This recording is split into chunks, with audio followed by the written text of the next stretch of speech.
That was a great ferry ride. We're now on Robben Island, Tuesday, May 15th, and we're proceeding to our buses for a guided tour, which will take about an hour.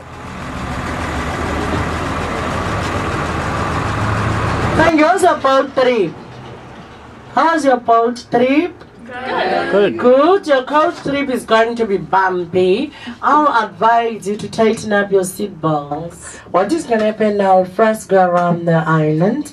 We'll be stopping to some certain places whereby we're taking pictures, but mostly through the windows, whereby we're taken by an ex-political prisoner.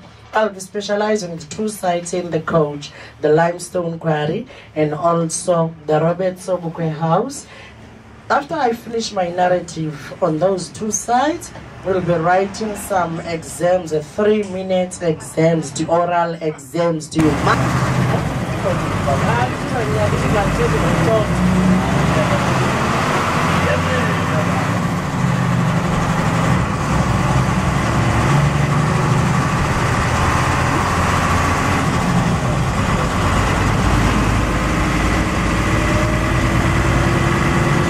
Our prize in 1941.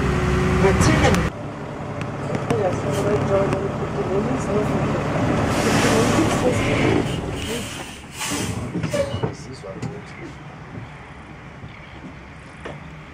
Okay, ladies and gentlemen, how many people who ever heard about Professor Robert Sobukwe in this coach? None.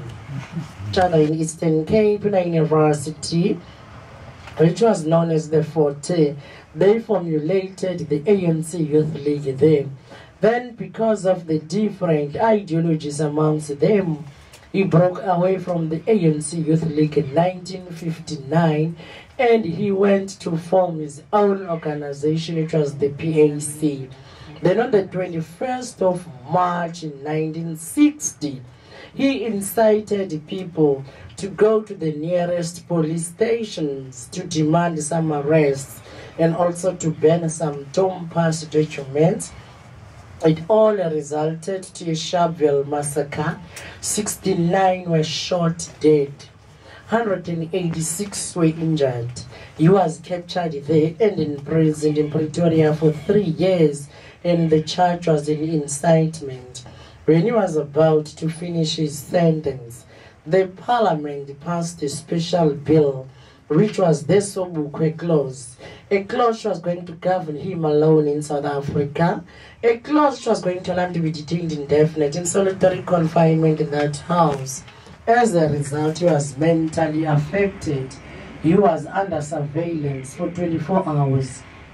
He could sleep or wake up at any time he wanted to. Who were allowed to visit him was his wife Veronica, his brother and his kid, who was not allowed to greet or to talk to anyone on the island.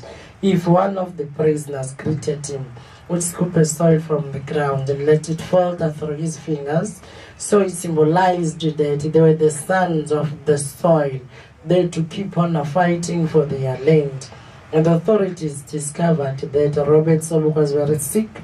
They didn't want him to die on their hands. Instead, they released him and kept him under house arrest in Kimberley, while his family was in Graaf-Reinet.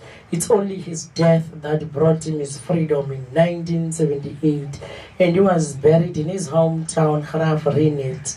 But there were many stories about Robert Sobukwe. Some of the books say that he was poisoned. These are all the dog kennels built after Sobukwe's arrest. This is Robert Sobukwe's bed.